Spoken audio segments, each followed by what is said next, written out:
یہ رات آئے گی دیکھیں میسجوں کی بھرمار ہے، واٹس ایپ پر بھرمار ہے، انٹرنیٹ پر بھرمار ہے، فیس بک پر بھرمار ہے، ٹویٹر پر، ٹیلی گرام پر، جس پر چلے جاؤ بس چل رہا میسج چل رہا، پتہ نہیں کہ اس کے پیچھے کہانی کیا ہے، اور بس اس سے پہلے ہی پہنچا دینا کہ بس ایک رات بڑی عظیم الشان آنے والی ہے، مجھے معاف کر دینا، مجھ سے کوئی غلطی ہوگی وغیرہ وغیرہ وغیرہ، سمجھے کہ معافی ہو گئی، مغفرت کا ہو رہا ہے اعلان، چلو سب چلا دو، 10 بندوں کو، 20 بندوں کو، 25 بندوں کو، سب کی مغفرت ہو رہی ہے۔ اس طرح مغفرت ہوتی ہے، رب تعالیٰ کے سامنے آ کر رویا، رب تعالیٰ کے سامنے آ کر آہوزاری کی، رب تعالیٰ سے اپنے گناہوں کی معافی مانگی، والدین گھر میں ناراض بیٹھے ان کے قدموں میں جا کر گرا، ان سے جا کر معافی مانگی، بھائی ناراض ہے، بہنیں ناراض ہے، چچا تایا ناراض ہے، کیا ان کی ناراضگی کوئی پرواہ نہیں، بس میسج چلنے سے معافی ہو جائے گی اور توبہ قابل قبول ہو جائے گی۔ آج ہم نے یہ سستا طریقہ سمجھ لیا، اور جب کوئی مہینہ شروع ہوتا ہے المیہ ہمارا یہ ہے، ہم ایسے میسجوں کو بھیج کر سمجھتے کہ ہم نے بہت بڑا کاروبار کر لیا، ہماری مغفرت کے بہت بڑے خزانے جمع ہو گئے۔ خدا کے لیے سمجھے بات کو، پہلے بھی میں عرض کر چکا،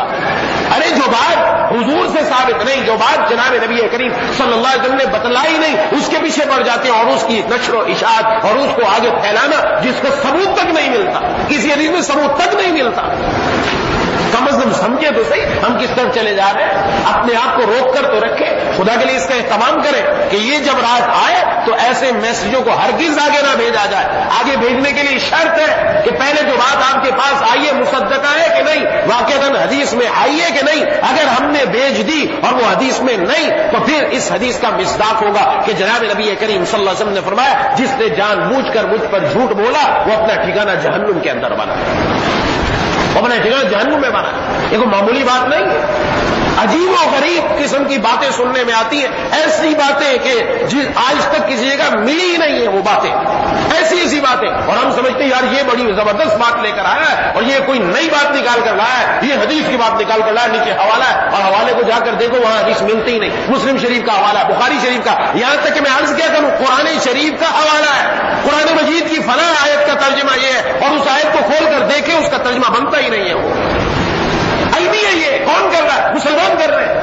اور ان دنوں میں آ کر اور زیادہ نیکی کا جذبہ بڑا ہے اللہ کے بندے، اگر آپ کے اندر دین کا جذبہ اتنا ہی ہے، نیکی کی اشاعت کا جذبہ اتنا ہے، علماء کرام کے پاس جاؤ، مفتیان کرام کے پاس جاؤ، آپ دین کی نشر و اشاعت کرنا چاہتے ہیں، آپ کو طریقہ بتایا جائے گا، یہ بات اس چیز کو آپ اس کی نشر و اشاعت کریں تاکہ زیادہ سے زیادہ ثواب ملے، لیکن اس کی کوئی نشر و اشاعت کرنے کے لیے تیار نہیں ہے۔ والدین کے پاس جا کر بیٹھے کتنے والدین کے حقوق آئے، کتنوں نے جا کر معافی مانگی والدین سے، کتنوں نے جا کر اس رات کے اندر اللہ ایسے بندے کی مغفرت بھی نہیں فرماتے جو والدین کا نام فرماتے، کہ صرف میسج بھیجنے سے کام بن جائے گا، دوستوں کے ساتھ بیٹھ کر گپ شپ لگانے سے کام بن جائے گا؟ سمجھنا چاہیے ہم نے دین کو مذاق بنا لیا۔